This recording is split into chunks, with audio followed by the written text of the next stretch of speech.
Halo, selamat pagi pemirsa. Berjumpa lagi di program Ayo Sehat, tentunya dengan sejumlah informasi dan juga inspirasi seputar dunia kesehatan. Tentunya masih bersama saya Elgin Fridanto dan rekan saya Ate yang di mana ya dia nih hari ini belum kelihatan nih kayaknya nih. Oke. Dan hari ini pemirsa, waduh. Sorry ya, agak telat ya gue ya. Gak apa-apa bang, telat sih tapi ya, Apa? ya wes lah. Kenapa bang? Lu tuh ben banget bisa telat hari ini. Ya, gue tadi tuh di jalan tuh sebenarnya dari pagi gue tuh. Sampai lupa copot helm kan gua. Cepat dulu dong, taruh dulu di belakang. Abang nih kenapa bang? ampun. Bisa telat nih?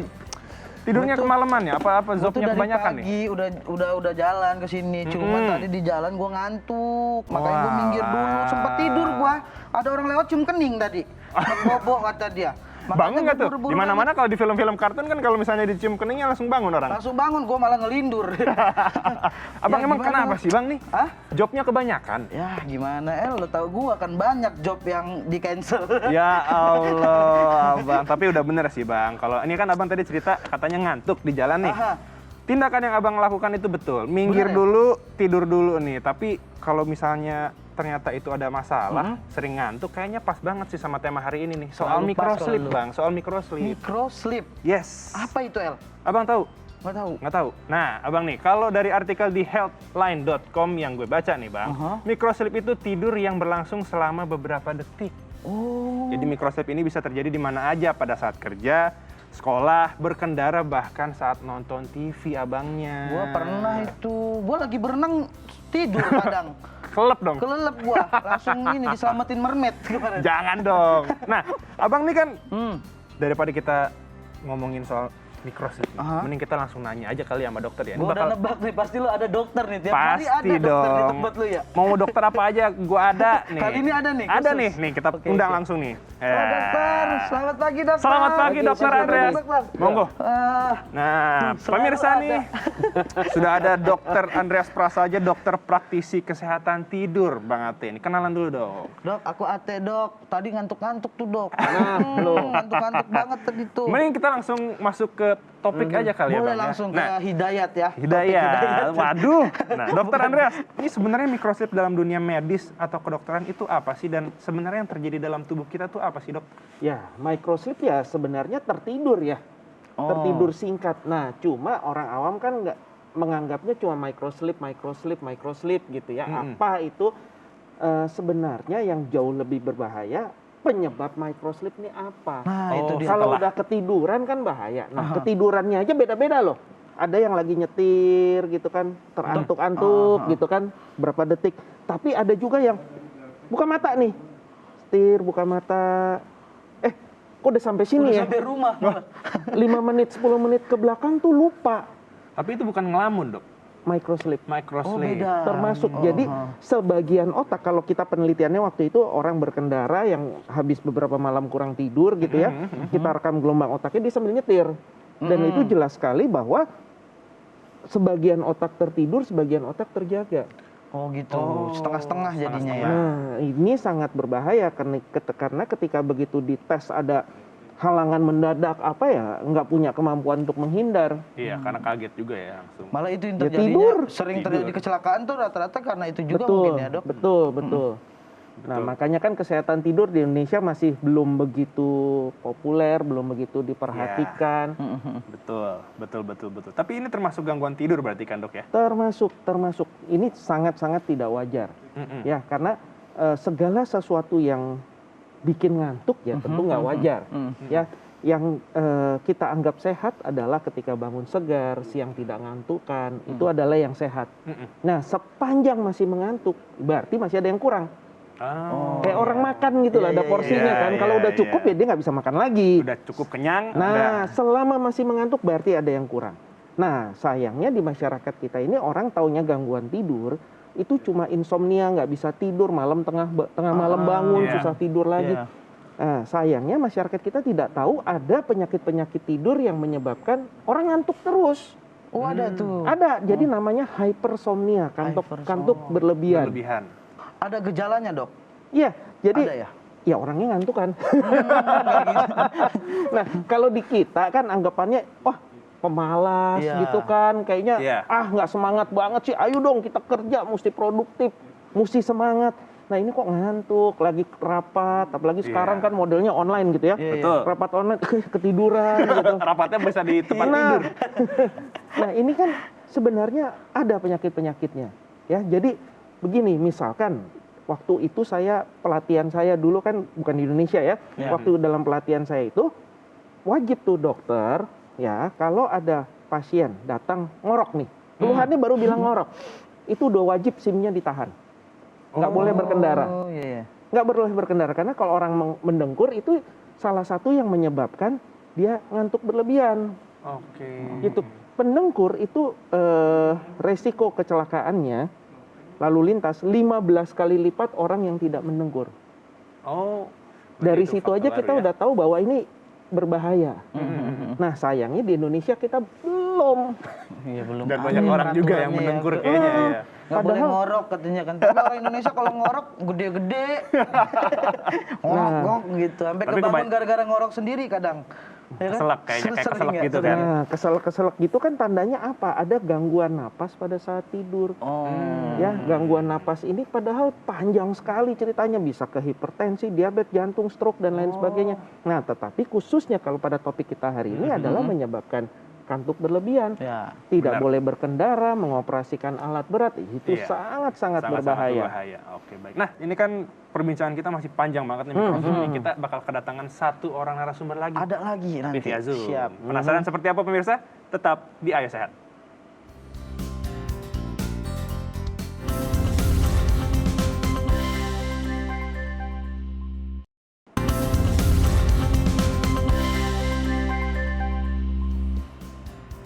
Terima kasih Anda masih menyaksikan program Ayo Sehat. Pemirsa masih bersama Elgin, Mas Ate, dan juga Dr. Andreas Prasaja nih. Dokter, ini bicara mengenai microslip, kira-kira ada nggak sih dampak ke kesehatan apabila ini terus-menerus dan tidak diobati? Nah, akibat kesehatannya itu sebenarnya gini, bukan microslip menyebabkan gangguan kesehatan, tetapi penyakit-penyakit tidur yang menyebabkan microslip ini juga menyebabkan penyakit-penyakit. Oh. Gitu. Misalkan seperti saya bilang tadi kalau mendengkur itu kan menyebabkan hypersomnia, kantuk berlebihan yang menyebabkan microslip. Nah, pada kesehatan dia menyebabkan hipertensi, diabetes, jantung, stroke, impotensi sampai kematian. Ya, kalau secara umum segala penyakit, segala apapun yang menyebabkan gangguan tidur dari ujung kepala sampai kaki akan terganggu. Nah, misalkan yang orang nggak tahu, aduh saya tidurnya selalu kurang, hanya 5 jam, 6 jam gitu ya. Nah itu bikin gemuk. Ah, pantes. Sudah mulai. Nah orang kan pikir kurang tidur orang jadi kurus gitu ya. Enggak, malah bikin gemuk. Justru bikin gemuk. Iya tukang nasi goreng jualan jam berapa? Oh iya. Malam. Teng teng teng teng teng tiba-tiba bangun udah gerobak somai. Dari malam Karena ke pagi. kan kita nggak tahu tidur. Berarti Dok, kalau orang yang mengidap microslip ini kalau berkendara jauh itu bahaya banget berarti Sangat ya? berbahaya, tidak boleh, sebenarnya tidak boleh berkendara. Nggak boleh sama sekali malah Sama ya? sekali tidak Sama boleh. sekali nggak boleh. Ya, jadi rekomendasinya adalah orang-orang yang hypersomnia, yang kantuk berlebihan, ya, itu tidak boleh berkendara sama sekali. Bahkan license-nya harus ditahan dulu sampai dokter menyatakan sudah sehat kembali, baru boleh diambil lagi SIM-nya. Berarti memang harus ketemu dokter dulu nih, biar jelas. Nah, Bang Ate gitu, Bang Ate. Iya kayak yang tadi gua alamin ya, Iya. tadi pagi itu kayak udah goyang-goyang gitu. Nah, ya paling bener minggir bener, dulu, minggir dulu. tidur, jangan tidur terus minggir. Tidur di tengah nanti ujung-ujungnya. Nah, Di kapur. Bang, makanya nih, jaga kondisi tubuh kalau misalnya memang mau berkendara, Iya. apalagi berkendara jarak jauh. Sekarang mending kita tanya nih sama Bung Sony namanya. Bung Sony. Bung Sony Susmana nih adalah instruktur safety riding. Nah, ini kita udah nyambung Mana? Wow, udah ada. lewat sambungan Zoom. Selamat pagi, Pak Sony. Pagi, Bung Sony. Selamat pagi. Bung Sony, Ate mau langsung nanya nih, Bung. Iya, Jadi gimana? data kecelakaan lalu lintas yang disebabkan karena pengendara keletihan dan mengantuk, ini kan tinggi nggak sih gitu? Data-datanya Ya, kalau data yang saya miliki itu tahun 2017 ya. Kecelakaannya itu ada kira-kira plus minus sekitar 98.000. Ya. Nah, mengantuk dan lelah atau microslip itu menyumbang 40%. Kenapa? karena kendaraan meluncur tanpa kendali. Artinya si pengemudinya tuh tertidur dan pasti berujung sama kecelakaan. Berarti itu berarti cukup ya tinggi banget ya, datanya ya. Bung Sony. Tinggi sekali. Tapi kalau Jadi saya misalnya, mau tambahkan di sini boleh? bahwa pengemudi ini mengemudi kan stuck ya, karena dia hanya duduk kadang-kadang berjam-jam ya. Kemudian visibilitasnya terbatas karena yang dilihat hanya cabin-cabinnya aja gitu kan. Dan biasanya dilengkapi dengan kaca film yang justru membuat pandangan terhalang. Kemudian udara yang ada di dalam kabin pun itu aja, diputar di situ. Jarang dibuka kacanya. Iya. Kemudian ada distraksi yang ada di dalam kabin membuat dia lebih lelah dalam berkendara. Nah, itu menyebabkan darah ke dalam otak itu tersendat. Makanya terjadi penurunan kemampuan fisik dari pengemudi. Oke. Baik. Nah, Bung Sony, ini kan kita saat ini sedang berbicara mengenai microslip. Dan tadi ada beberapa penyebab-penyebab yang mungkin bisa menyebabkan kecelakaan. Tapi kalau misalnya dari Bung Sony sendiri, bagaimana cara kita agar bisa menghindari si microslip ini agar tidak terjadi nih, Bung? Oke, microslip ini tidak ujuk-ujuk terjadi kepada si pengemudi, ya. Microslip itu sebuah proses. Prosesnya itu diawali dengan lelah. Dan uniknya, kita udah dikasih sign oleh tubuh bahwa kita lelah. Entah lewat pegel, entah lewat mata sepet, entah mulai boring dan sebagainya. Nah, di situ kita abai. Nah, fase berikutnya adalah ngantuk, ya. Mulailah halusinasi segala macam. Masih abai juga, ya sudah akhirnya tidur. Nah, banyak sekali pengemudi yang memaksakan diri dengan cara melakukan aktivitas, mungkin nyanyi-nyanyi. Oh, saya itu nyanyi-nyanyi. Mungkin ngobrol. Mereka coba untuk melakukan aktivitas yang supaya nggak ngantuk. Ingat bahwa otaknya udah stuck di situ. Dia harus istirahat. Itu kenapa journey management sangat penting, kapan dia istirahat, di kilometer berapa, sehingga semuanya tertata, teratur. Nah, kunci dari menghindari microslip cuma satu, tidur. Nggak ada lain obatnya. Betul. Mau tidak mau ya, Bung Sony ya, emang harus melipir. Kayak Bang Ate tadi. Nah, ini langsung ke dokter dulu ya. Nah, tadi kata Bung Sony kan kuncinya itu tidur atau istirahat. Nah, ini dok, istirahat dengan kualitas yang baik itu menjadi salah satu cara agar tubuh memiliki endurance yang baik saat berkendara. Itu benar nggak? Iya, benar sekali. Karena kemampuan otak kita itu hanya dibangun pada saat tidur. Tidak ada satu zat pun yang bisa menggantikan efek restoratif tidur. Sampai saat ini belum ada. Orang tahu sekarang misalkan apa? Cari kafein, cari pakai nikotin, gitu ya, minuman penambah energi.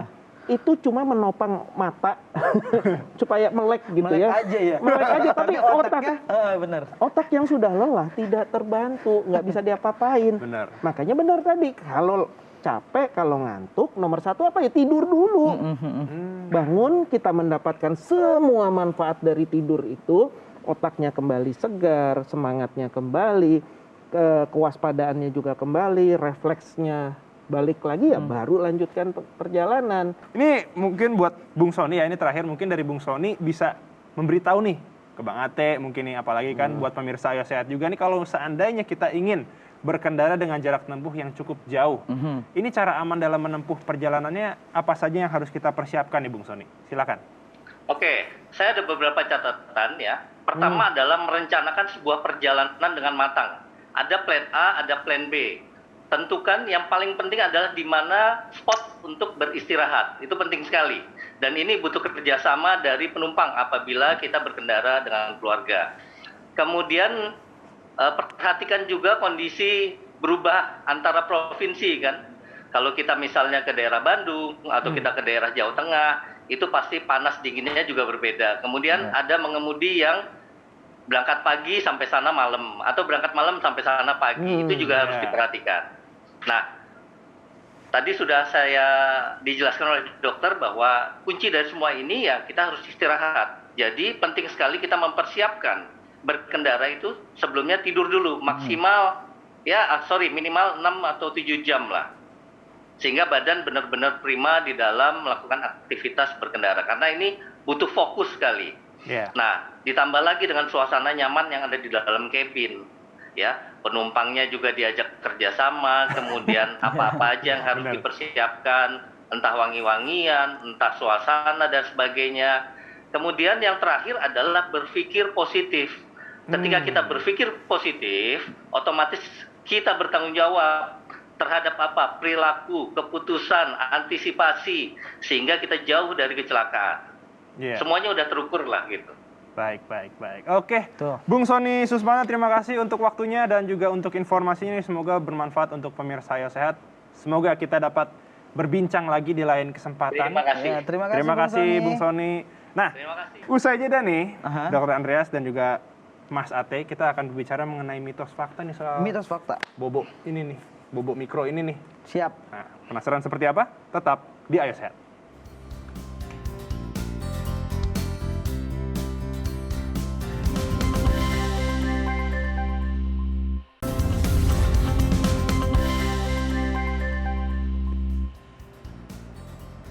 Anda kembali menyaksikan program Ayo Sehat pemirsa, dan saat ini di segmen ini kita akan membahas mengenai mitos fakta. Monggo, Kita Mas main Ate. games mitos fakta. Nah, ini Yes. Dok. Jadi dokter coba pegang itu papan mitos dan faktanya. Jadi nanti dari pertanyaan yang dilempar, itu dokter bisa jelasin ke pemirsa apakah itu mitos atau fakta. Dan juga penjelasannya ya, Dok ya. Oke. Kalau mitos gini, Ya. Kalau fakta gini, Fakta contoh gini. pertanyaan contoh Bukan ada, ditangkis gitu ya? apakah L ganteng mitos atau fakta? Mitos. Kalau Ate ganteng, fakta. Oh, mitos. Sama-sama ganteng mitos. saya doang. Yang ganteng dokter doang. Mending kita langsung aja nih. Oke, sikat. Mas Ate, Dr. Andreas, yang pertama. Minuman berenergi bagi pengendara yang kelelahan dapat hilangkan kantuk. Mitos atau fakta? Mitos. Mitos. Ternyata mitos. Monggo penjelasannya, Dok. Jadi gini, minuman penambah energi, kafein, dalam tanda kutip sampai batas tertentu memang membuat orang rasanya lebih segar. Ya, tetapi sekali lagi otak yang sudah lelah itu tidak terbantukan. Ya, penelitiannya sudah membuktikan bahwa kewaspadaannya, kehati-hatian, respon refleks tetap buruk. Tetap buruk. Jadi yang paling baik sebenarnya adalah ya tetap tidur. Nah, gini caranya. Ada sebutannya kita adalah nap latte. Nap latte. Nap latte. Jadi, wah ngantuk nih, minggir dulu, minum kopi, minum minuman penambah energi, terus tidur. Oh. Ada tidurnya. Tetap ada tidurnya. Nah, bangun tidur, kira-kira kan nap itu sekitar setengah jam. Begitu bangun, nah efek kafein, efek minuman penambah energi juga pas kerja. Nah, jadi dapat double, segernya dapat, Kafeinnya efek juga dapet. positifnya dari tidur juga dapat. Pertanyaan kedua nih, Dok. Ate kan sering makan di warteg tuh, Dok. Kadang-kadang itu suka banget sayur kangkung. Nah, apakah mitos atau fakta makan sayur kangkung menyebabkan ngantuk? Hah? Mitos? Mitos. Yang bikin ngantuk temennya, Nasi. Kenapa tuh? kenyang. Oh, kenyang.